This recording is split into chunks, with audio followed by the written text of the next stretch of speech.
known as the Ready Growth Grants and the Outcome Measurement Initiative, or OMI. And has also driven the development and delivery of the payment by outcome trials and partnership with state governments on impact investing with the aim of growing the sector. So thank you for joining us. Then we have Mark and Harry from Vanguard. So Mark is Vanguard CEO.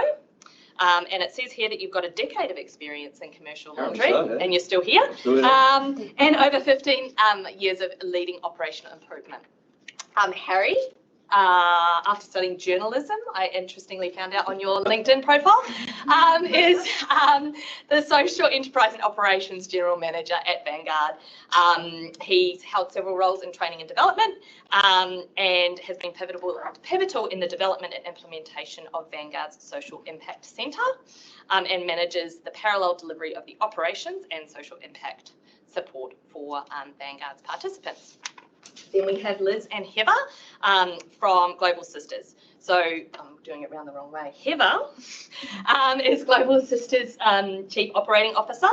Her career has been dedicated to the social and economic justice for women in the Asia Pacific, and she helped launch Global Sisters in 2016 and brings expertise in social impact, community development, organisational capacity building, microfinance and program design. And Liz is Global Sisters Head of Impact. She has a Master in Evaluation, so lots of friends in the room, I think, and has supported organisations across the Asia and Pacific to maximise their impact by applying evidence to inform design and iteration of strategies and programs. So thank you all our panellists, and we'll get into the discussion. To begin with, and I'll start with Judi and sort of move down. Can you tell us a little bit about your organisation? A little bit about your boss would be great, and your approach to OIM. Can do that. I just want to start by acknowledging the traditional owners of the land and pay my respects to elders past, present and emerging, and acknowledge all the lands that we're on and everyone on the screen. Yes, I could put dirt on my boss because she was supposed to be and put me in it. So, but no, she has a very good excuse and she's lovely. I won't go as high as the Department of Social Services. Perhaps you all know the big government department. But in my area, so in social impact investing, as Christine said, I've been the director for 4 years now, and we have a program which includes a number of trials, sets of trials, and the objective of those trials is to grow the social impact investing market, and more importantly to determine what the role of the Commonwealth Government should be or could be in growing the sector or growing the market. So 2 trials that we have in the social impact investing or investment space are, as you mentioned, we have 3 payment by outcome trials. So that is where the government acts as the funder, and we're working directly with 3 organisations to achieve outcomes and impact, and but as it implies, we pay on those outcomes. So traditionally, government gives out grants. In a grant scenario, we give an organisation some money and we take 100% of the risk that they may or may not achieve any impact. In a payment by outcome scenario, we share that risk with the service providers. And in the case of our trials, one of them has investors who will cover that risk. Others have philanthropic support covering the risk. And we're just testing and trialling that to see, to build our capability and capacity in doing it and the organisation. So there's a lot we're learning in that space, and outcome measurement obviously is pivotal to that. If you can't define and measure the outcome, you can't pay for it. The other investments we're doing are in partnerships with state governments. So a number of state governments in Australia do have impact investing, and they're doing quite a lot in that, and we're partnering with them. And again, we're learning a lot about how to do that, and also understanding, measuring outcomes at the different levels of government. So it involves a whole lot of data linkage, which you probably, it's a bit of a minefield, and everybody knows that's difficult, but we're testing and trialling to see what can be done, and we're pushing the limits on that. And then we have 2 sets of trials which we're building the capability of the sector. So one was the Sector Readiness Fund, and Bruce is somewhere. Hi, Bruce. So that's run by Impact Investing Australia. And that was to provide grants to social enterprises together with an intermediary to build their capability to be able to attract investment. And then the second one, which is what we're talking about today, we finally got there, is outcome measurement initiatives. So that was set up to help organisations to define, measure their outcomes to then attract investments. That was the aim of it. So that they would do that. So under that program, we funded Global Sisters and Vanguard to increase their business or scale their impact with a view to measuring that outcome and impact in order to, through that, to attract investment or external funding other than to government. And you know, noting it's a trial. The part of that was that we wanted to be able to share that with the sector. So we engaged Urbis to, that's where they came involved, to analyse and look at what was happening in both the organisations, to see what they were doing in that outcome space and create some case studies and videos which will be available for people to see shortly.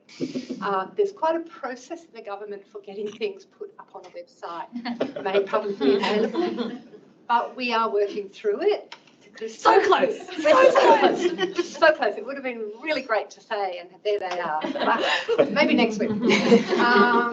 So we have a, you know, and they're brilliant. They're absolutely, you know, I'm going to whet your appetite now. You really do want to link on and have a look at them. They are so great. So they will be available, and that's what this project was about. So really looking at how they both approached outcome and impact measurement, and then being able to share that with the sector.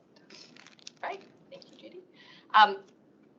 So tell us a little bit about Vanguard and how you approach outcome and impact measurement. Okay, so a little bit about Vanguard. Vanguard's a commercial laundry based in Toowoomba. So initially it started back in 2016, and it operates under the method of using transitional employment to help people that suffer from social disadvantage. So back in 2016, we would have had probably about sort of 8 to 10 staff, would have been a gut feel. Sort of end of 2022, we'll probably have about 60 people. And so the aim is to employ people who can't get into employment. They will process through a training program, the Vanguard curriculum, and ultimately we'll help them gain employment elsewhere. And then we'll go right back to the beginning and we'll start it over again with a new cohort of people and hopefully help them into further employment. So as a commercial laundry, we support the local healthcare sites, so private and public hospitals, plus a load of hotels that are based in the Toowoomba region. So we've got that commercial side of the business, but also we've then got the social part. So out of our current cohort, we've probably got 60 staff, 65 staff, and the payroll, I think about 30 to 35 would come from what we think is our target staff, so people that have been able to achieve employment elsewhere. Roughly speaking, they'll stay with Vanguard for probably up to about 18 months before we would then transition them to another employer elsewhere, and we'll work with that employer to make sure that employment then sticks. And again, we'll then re-recruit and we'll go again. So for us, OIM initially started as a proof of concept. That's essentially what it was. It was we think this is going to work. We think if Vanguard does this, this is what the outcome's going to be, but we don't actually know that for sure. So hence, that's how OIM came into the Vanguard world. Great, thank you. Heather and Liz, what about Global Sisters? Do you want to put up the slide for me? Thank you. So Global Sisters, we exist to make business possible for women. And so by that we mean, you know, all of you would know in Australia, if you're unemployed, underemployed, low income, struggling to find employment, there's not many options. It's pretty limiting and limited. And we want self-employment or business or entrepreneurship to be a genuine third alternative to welfare and unemployment.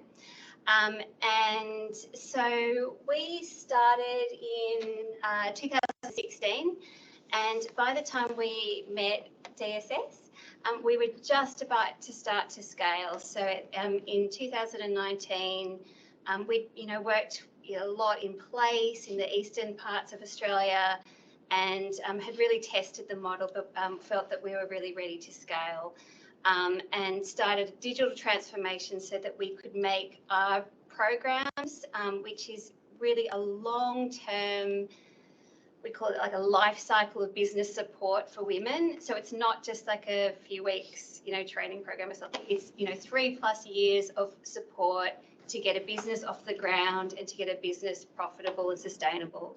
And that's everything from sales and marketing support to business coaching from some of our amazing corporate partners to microfinance, to business education, basically everything that's needed over the long term.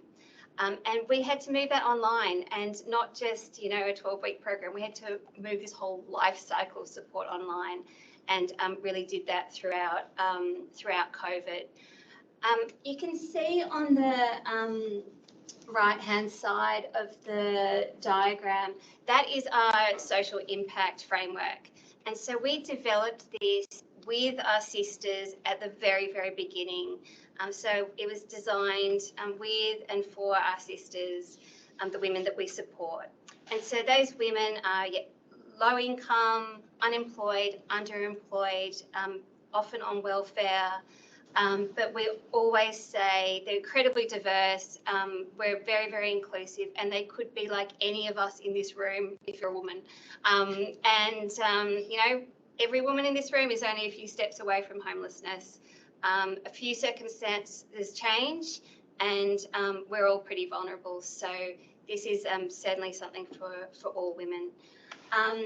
Our impact framework has, you can see in the middle part of it, we have 6 domains, 6 direct impact domains where we want to see change, and our sisters want to see change in their lives. On the outer part of the circle, you can see our macro, more systems change component of what we want to see happen. So we're looking at both of those levels. So in 2019, we started to scale. Currently, we're at around 5,500 women nationally that we've supported, over 1,000 new businesses launched, and over $6 million in pro bono support from our corporate partners directly to our sisters. But we've got some big targets. We want to reach 43,000 women across Australia and create 17,000 new micro businesses. And those businesses will be really, really diverse, genuine employment for women all across the country. Would you mind going to the next slide? So onto our impact measurement, and I think what was really important for us over the last few years as part of this this project with DSS has been connecting those two pieces. So connecting the direct impact with our sisters and our systems change macro impact aspirations. And you can see in this impact roadmap here that that's what we're really trying to do, and that's been a big step forward for us through this impact program with DSS. Great, thank you very much. Now, both of your organisations, sorry, not you, Judi, but both of Global Sisters and Vanguard have used outcome and impact measurement, or OIM, to support continuous improvement. You sort of touched on that. Can you talk us through this and how you make sure that you're getting timely data to inform continuous improvement? And I'll start with Heather on this. Yeah, so as well as having our overarching impact measurement system that Heather's just talked through, which is collecting ongoing data against each of those domains, we have an annual lengthy survey and then ongoing surveys and registration forms throughout the year that keeps up to date with sisters. We also conduct a lot of rapid evaluations. So because we're a pretty entrepreneurial organisation, we are often piloting, co-designing with our sisters new ways to go about business and to support them. And we always co-design with sisters, but then also rapid evaluation around all of those programs. So that's largely part of my role, and so I can also act as a bit of a developmental evaluator, bringing back those insights as I'm hearing them on the ground to the team, regularly, updating them on what we're hearing and what that means for the programs, and being a bit of a critical voice, I suppose. And so as an example, when we had to go online because of COVID, our sisters needed a place online to sell because a lot of them were selling at markets or face-to-face or in shops, and that wasn't possible anymore. So we were hearing this need from our sisters through the data, but we were also needing, it was kind of a necessity because of COVID. So we used that live information to develop Marketplace. We evaluated it. That led to us co-designing a project called The Lab, which helped the sisters who joined Marketplace but weren't having many sales yet or having any sales. And that's a recent initiative we've been evaluating at the moment. And then that's led to another industry runways and with partners like Mecca, which we're currently evaluating as well. So yeah, we definitely have a big focus on using the data regularly. Great. Yeah, so for us, we actually started from a big fat external OIM setup with CSI Swinburne coming in annually and conducting interviews and evaluations, interviews and surveys with our staff to gather like big data. So stuff about smoking rates and hospitalisation rates versus before someone was employed with us versus after. And also collecting qualitative data as well. And those data collection points helped us to make operational changes, definitely. Everything from the amount of shifts we gave staff to the types of coffee that we stocked in the staff room, like literally a lot. You're in Melbourne, you're talking to the choir. So definitely that helped us to make changes and to also look at the kinds of impacts we were making, but it wasn't timely. So we actually had to build from the ground up a staff tracker tool so that we could collect real-time data. And basically what we wanted to know is we wanted to know more about our staff at smaller intervals in time. And we also wanted to track their experience through our program and learn more about what might be holding them back or what was motivational for them to move. So our system of supports works as a curriculum where people move through 3 phases and then eventually graduate, and that's when, as Mark alluded to, they go on to transition. So what's really important to us is that we make that experience of transitioning through our program and out of Vanguard as smooth and as enriching a process as possible. So whilst CSI were able to collect great data for us and still do, and that makes a real impact into what we do, and also goes a lot towards illustrating how we are working towards our goals in our theory of change. All that's very important. We also need to look really at a micro level about what it's like for our people to be in our system. So the staff tracker, really we build that based on very regular meetings with our staff. So our staff are paid to work on the production floor and also paid to come and undertake development activities with our social impact team. And we track people through those development activities and try and learn as much as we can about their experience as it happens. So. Right. Thank you. So the case studies, which we have heard about, which watch this space, I believe in about a week's time, they might be live, but we'll make sure that you're the first to know, have been developed to sort of identify the learnings of the last sort of 3-4 years, particularly around measuring and reporting your outcomes and impact. So starting again with Heather and Liz, can you talk us through how you use your OIM to inform your plans for growth? So I was thinking about this earlier today, and this may not be in the case studies. So this is an exclusive.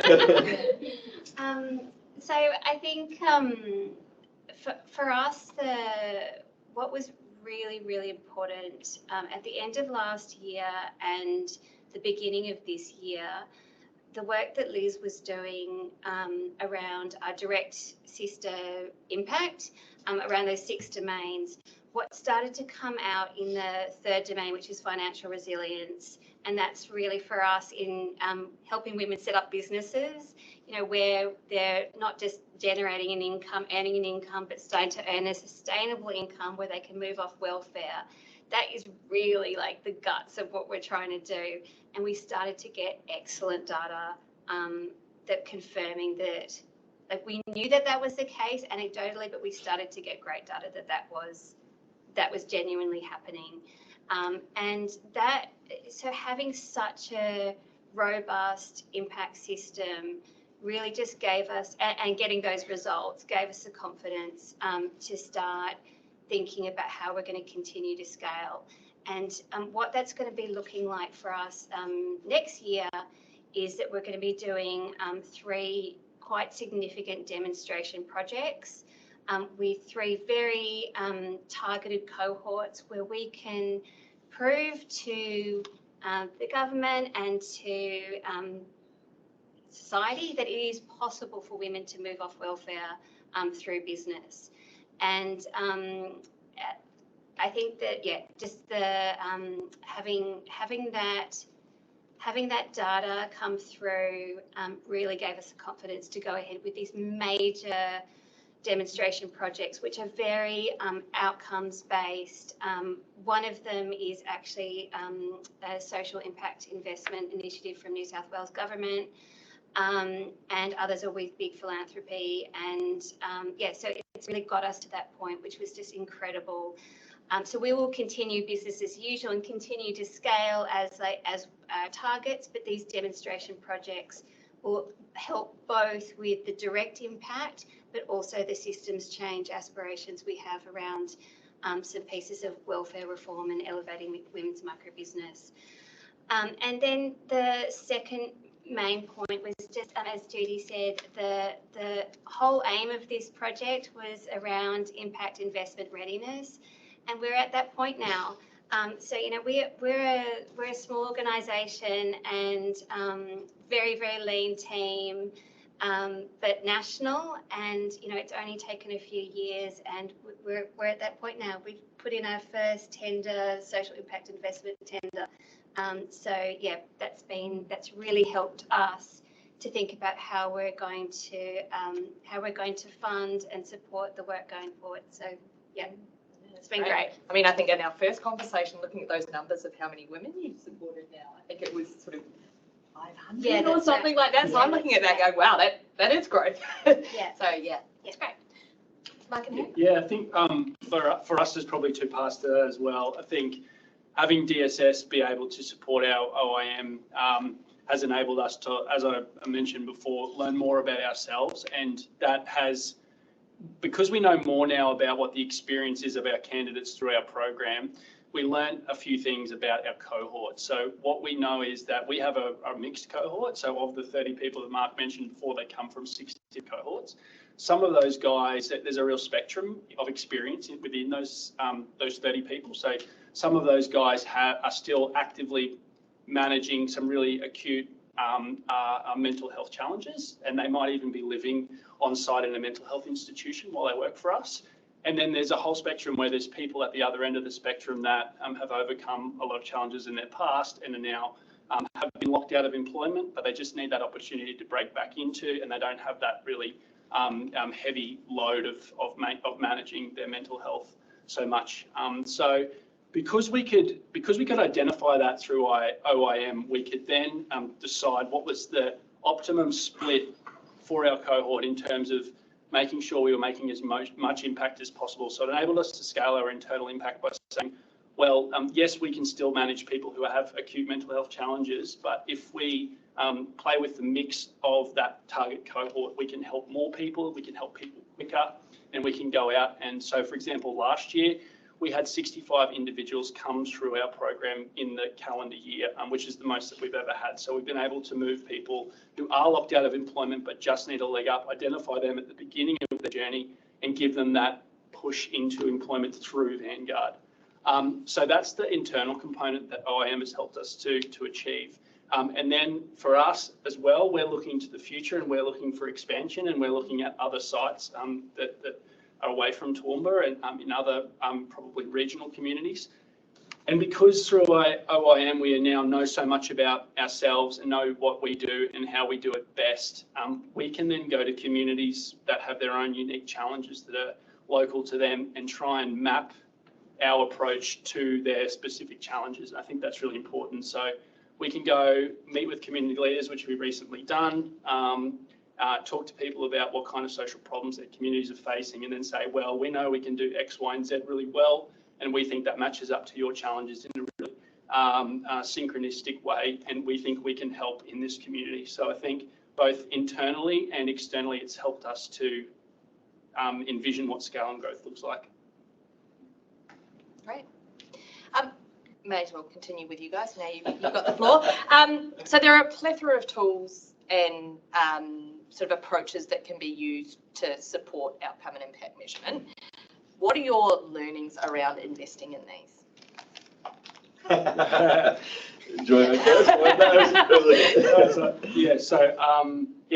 think for us, we definitely have learned the value of both really robust and thorough external OIM, because, you know, it is that fresh set of eyes and that, you know, those real research bona fides that CSI Swinburne give to us and enable, and to have them in externally once a year to undertake that real robust research focused OIM is super important to us and produces great data that we can use to both win funding and change how we operate, all sorts of different things. We have learned that probably from our point of view needs to be complemented by also a robust internal OIM processes that drive that more continual improvement piece that's done in little bits rather than big chunks, if that makes sense. So that's probably one of my bigger learnings from the process.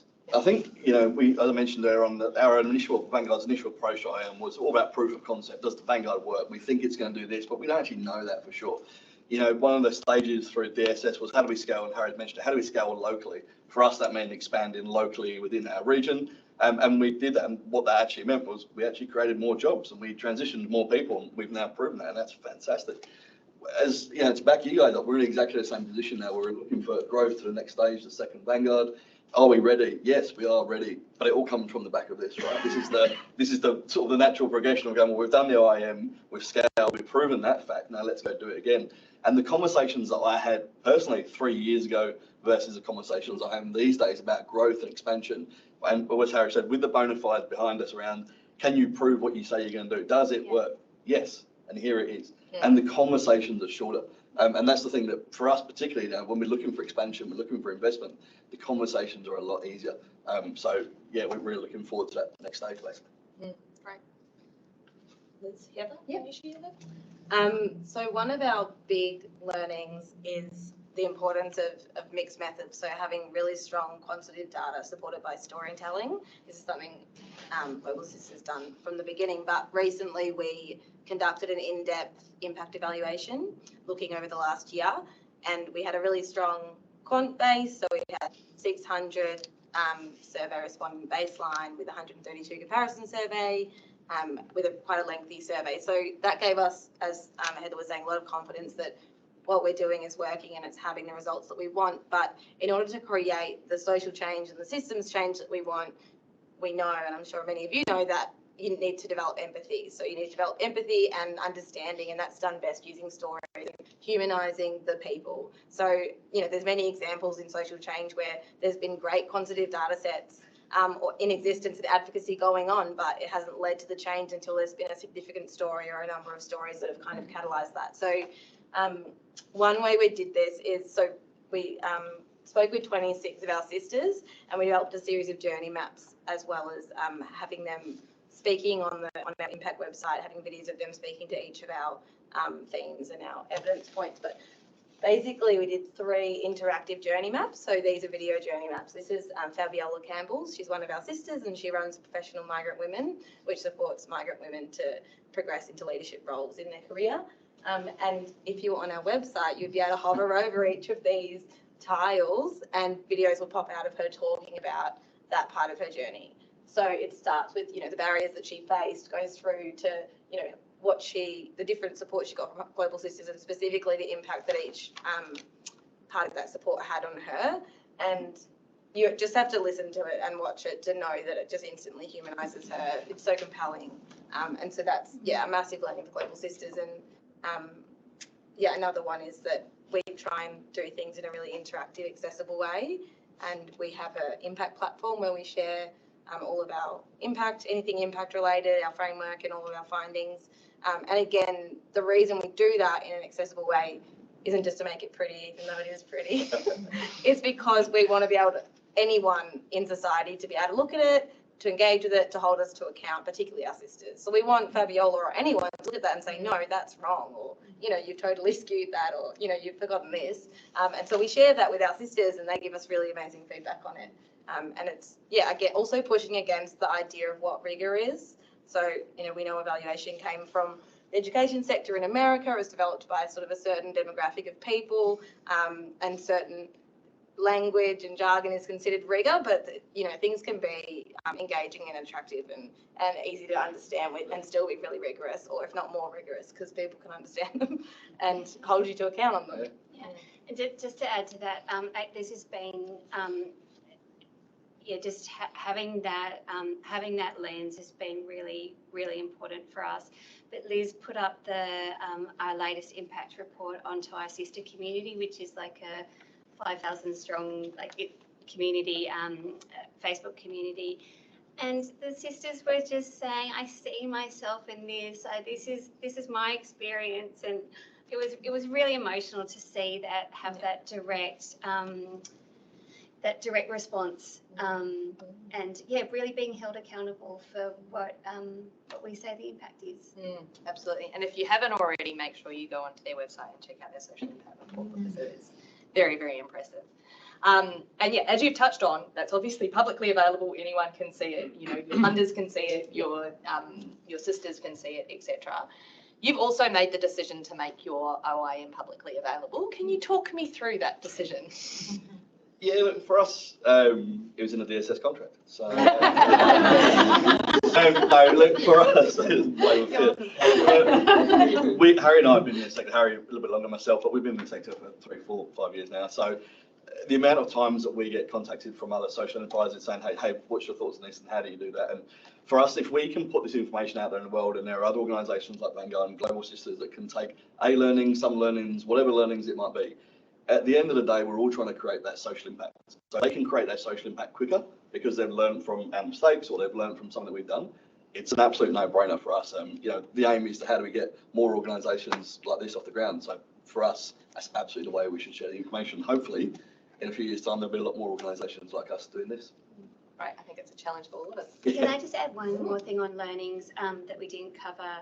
I think the one big mistake we made was investing into a social impact tool, into tech way too early.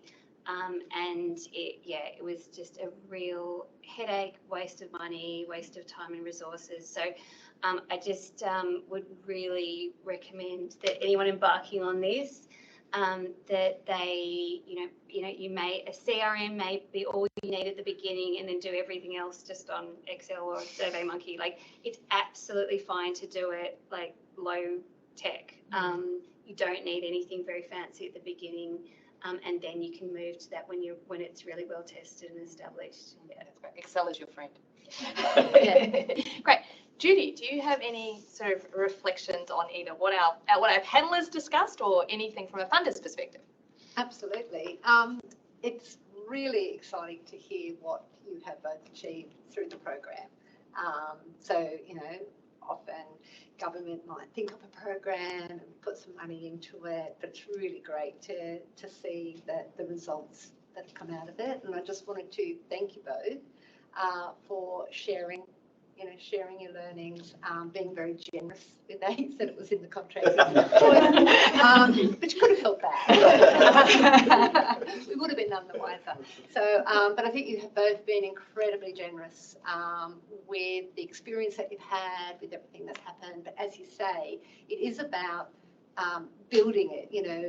Yes, we put this money in and we did the program with 2 organisations, but as you said, we'd love to see it's about that growth, and it's about seeing more Vanguards, more Global Sisters, having more impact overall. You both touched on the fact that you've got knowledge, evidence, and you've got confidence, and I think that's really valuable. But it's also from the funder perspective, we have confidence. If you have that evidence and you have your information and you can come to government as a funder or an investor or philanthropy, whoever it might be that's holding the money. If you have that information, then the funder has the confidence to say, hey, we can back these people. We're not going to be blowing our money on this, or we're not going to be, to put the cold, hard government hat on. There's limited money. There's limited funds out there, and government, like everybody else, wants to spend money on stuff that's going to make an impact and going to have an outcome. If you have a product, or you have been able to have that confidence, you've got the evidence, you are more likely to be successful, as you experienced by putting in for the impact investing and having philanthropy, wanting to back your service, because funders want to back stuff that works. That's surprising. So The secret of government is out. Confidence on both sides. So yeah, this is my reflection on that. So yeah, and thank you. Great, thank you. Well, thank you, panelists, and we'll now throw open to the floor for questions. So I'll maybe start in the room, and then we will, the owl of knowledge, and then we will throw to our online participants. Any questions? Yeah? I have a question for, the Global Sisters. You mentioned that you were able to get really robust kind of data around those financial outcomes for women. Can I ask what that actually looks like? Yeah.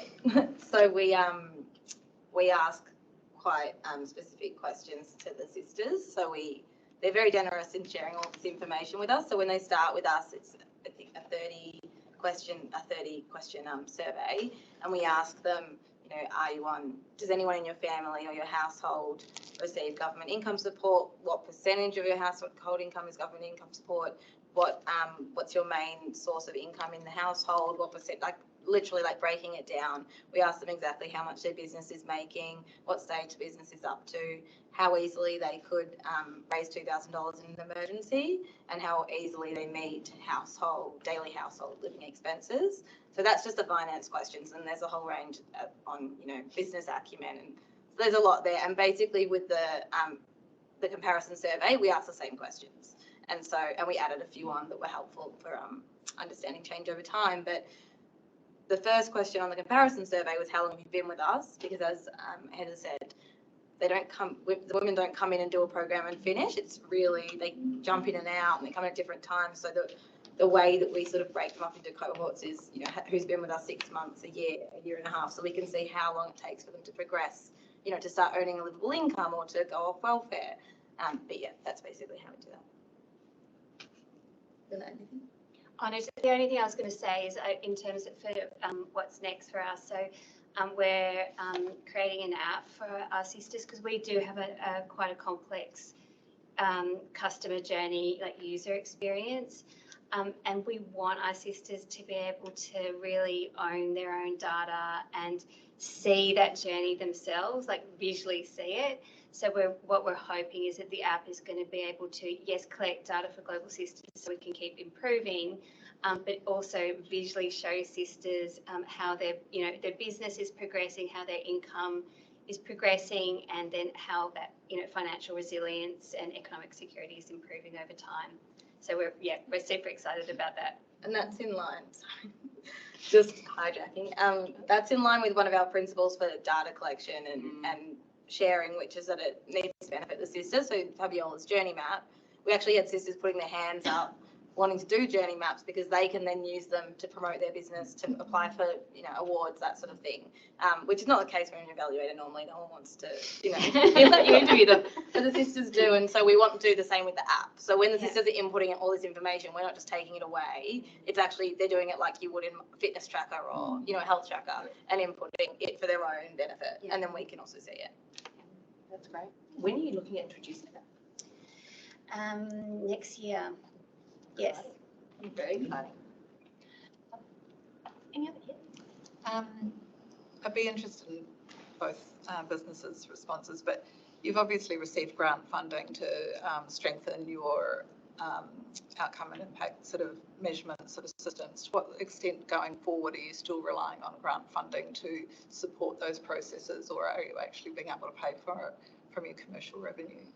Yeah, I can happily answer that. So Vanguard's pretty, there's a complex and there's a simple way of answering that question, but the complex one, hopefully I'll keep this short, is that we obviously run a commercial part of our business, which is the laundry side of things, and we've got the cost of the social program essentially.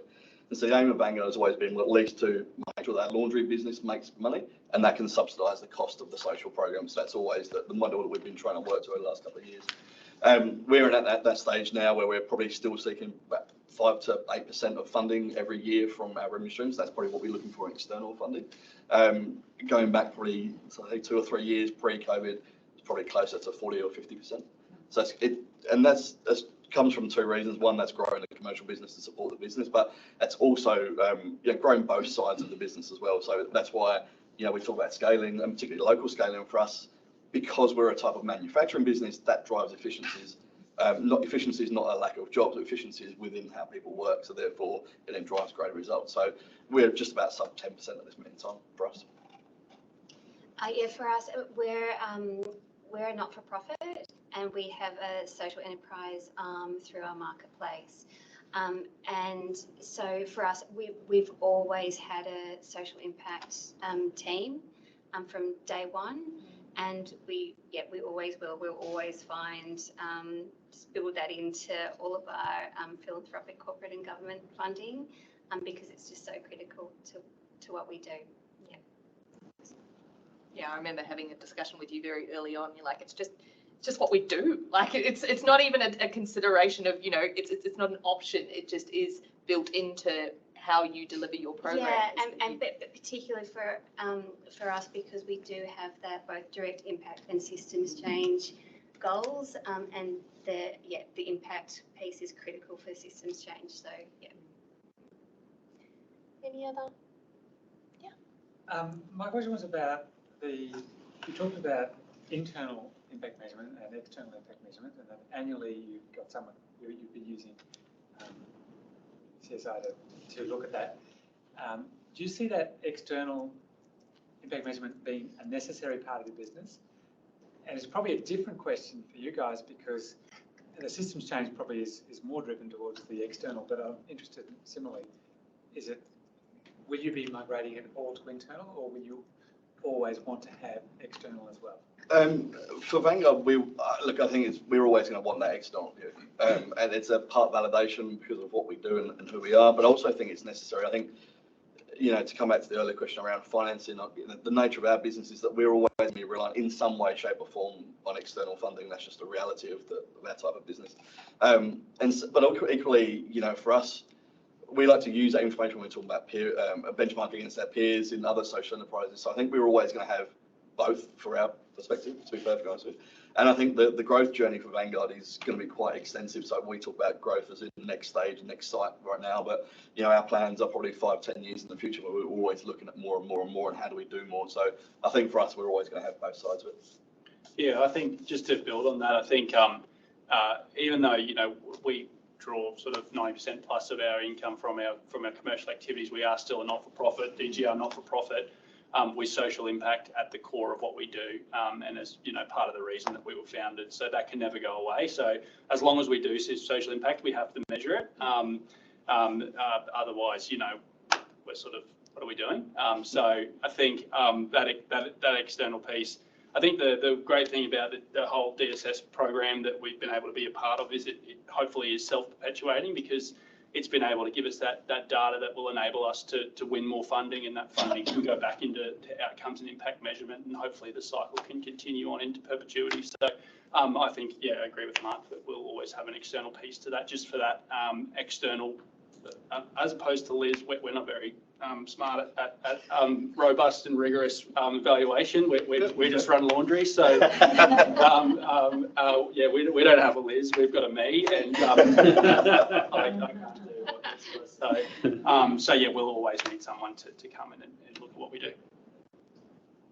Yeah, for us, that is my answer. We've always done internal because we have a Liz. But in seriousness, we have considered doing external. And hearing about you guys is put it back on the on the radar. Yeah, we would like to do that. We just haven't arranged it yet. But I think for us that with all of the work we're doing now around the macro indicators, the systems change indicators, and connecting them with the direct impact, we're trying wherever possible to be benchmarking against national standards. And finding national data sets to compare against. So at least it's not an external evaluation, but at least we're comparable. So that's a big focus of ours at the moment. Might be interested to hear about the data linkage program. Okay, great. Yeah. I had a question about the data linkage program. Perfect. Oh, is that set up? Not at all.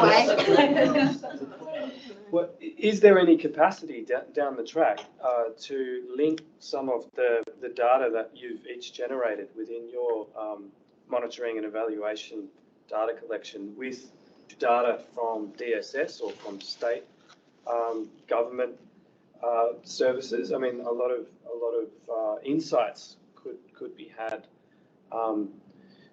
The mind boggles at the possibilities, interactions with the justice system, interactions with the health system, interactions with homelessness services, interactions with all manner of government services that I imagine it would be desirable if people didn't have to access those public services, particularly if they're emergency or crisis oriented.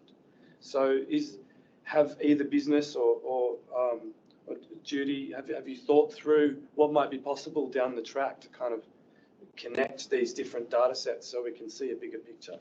Might start with Judi because I know you guys have got an answer, and I think you guys probably have an answer as well. So Judi, do you have a? Probably not a very adequate answer. Okay, no, that's fine. It is possible at a very high level, so data is available in various places. As you say, it's about identifying what's at state government level and what's at a national level. And this is part of the problem of our government arrangements, where we have some services, and so some data is collected at the Commonwealth, and then other data, for example, hospitals, schools, for example, you'd have to be going to each and every state to get that data. And for a national organisation, that can be problematic. But at a very high level, it is possible to get information so that you can say on a state level or at a local level, this is the population looks like this against some indicators. You can apply through Data Lab, and so anybody can do that and put in a request and get information. But it's very, very high level type stuff. And as I said, for a national organisation, that's challenging. Yeah, so we at the original iteration of our evaluation accessed data like public health, PBS, and Centrelink.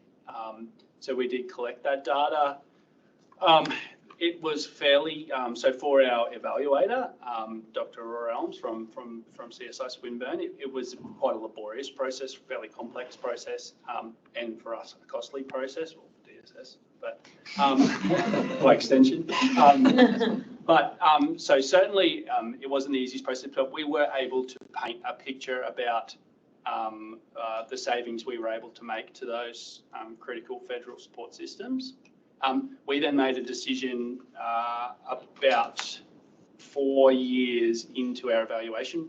Part of that journey was funded by DSS, and we also had a previous iteration of our evaluation that was funded by private philanthropy. So we made a decision into the journey that we had found a pattern of data that we could say, well, we save on average Centrelink X amount of dollars per year. We're happy with that pattern is predictable enough that we can extrapolate that through time. But the elbow grease that it takes to get that data on an ongoing basis is probably no longer necessary. And that probably points a little bit to what Mark was describing before. So initially, probably our evaluation was a lot more about proving conceptually that social enterprise could have an impact on society at large. And things like, could social impact ease the burden on critical support services like Centrelink and public health? And then just because we wanted to be able to use that data in a more effective way in our own business, we made the decision to kind of work with CSI to change the way that we collected data so that it focused less on those broader trends and more on things that were operationalizable, which is not really a word, but yeah. So the short answer is yes, we have collected it, but we don't anymore. I think the other part as well, just jump in around sharing information from social enterprise back out into the world as well. I think there's the trend is starting to change. I think the social impact sphere sector is still a little bit behind at times. There's things like standardization that hasn't really occurred. So what I would call one thing, you guys might call something completely different. So I think as an industry, we need to get much better at that to start with before we start sharing data. The question is, should we be sharing the data? 1,000% yes. And it comes back to that point, if we can help other people set up businesses like that, we absolutely should. And personally, for us as well, I think, for the impact investment space as well, or philanthropic, you need to, I think it comes back to that point you made, you need to prove that it works. For them to invest, they have to stand behind it and say, here's the information. So my personal view and our view is that we should be sharing, I think most social enterprises should share as much as physically possible. It's just finding the right forum and finding the right way of sharing that data would be my only caveat. Yeah, this is such an interesting conversation. So we're coming up against this right now with our first impact investment tender, where it was at the state government level, and but we have our impact is at a federal level around women moving off welfare, and those savings being at a federal level. And so, yeah, we really were keen to understand the data sets that the New South Wales government pulled to create their benefit costs that and how they came to that, and they weren't able to share that publicly. So it's not I think it was very, very complicated, and they had to kind of come up with a nominal amount. But yeah, so we're really keen to get more transparency, more accessibility of that kind of data, and then equally, of course, share it back. We're talking to organisations like SEER data, who can pull some of those incredible data sets and make them relevant, and then add ours to it. So yeah, we'll be interested to see what's happening with government, but if there's no government solution, we'll be looking to someone like SEER. I think there's a challenge to the sector in that as well of if I ask you, you have data that you can give to me. And so actually facilitating those discussions and actually putting up your hand and making contact with other organisations, whether they be in your sphere or not in your sphere, around what learnings can be shared and what data can be shared as well, and the relevance of that. We probably have time for one more question. Make a comment on Yeah, absolutely. I mean, keeping in mind, there's a lot of laws around government, so Privacy Act, so forth. We've had Optus, we've had MIDI. So it's around, and the big key to all of that is consent. So particularly, obviously it's different if we're talking about unit record data about an individual, or if we're talking about large cohorts or trends, things like that. But just keeping in mind that there is legislation in place to protect people's data. There is the Data Accessibility and Transparency Act that's being placed, and we're in the process of determining, like all good legal stances. It's not written very clearly. So there's different interpretations of what it might actually mean for government sharing data, and we're testing that at the moment. So as I said in my other social impact investing trials and things that we're doing, we're testing a lot of the ability to link state and Commonwealth data sets together. We're doing a lot of work in trying to determine, as you were saying, in a social impact investment, what are the savings and revenue at the state level and what are the savings and revenue at the Commonwealth level. So we're in the process of testing and trialling all of that at the moment. It's not very clear cut, but you know, hopefully once we've done a bit of that, then we might be able to break through some of it. We are doing some state and Commonwealth data linkages that we hope to be able to share at a high level. Very exciting for all of us evaluators in the room. I'm salivating. No pressure. No pressure. Okay, well, I think that pretty much leads us to time. So thank you all for joining us. Please join me in thanking our panelists. And yes, please come along to other SIMNA events. You know, hopefully this has whetted your appetite, and there will be more to come. And yeah, we now have some more charcuterie and beverages to network over. So thank you so much. I just want to say that we are sponsoring the SIMNA Awards. Oh, great. Year, so I'm looking forward to that.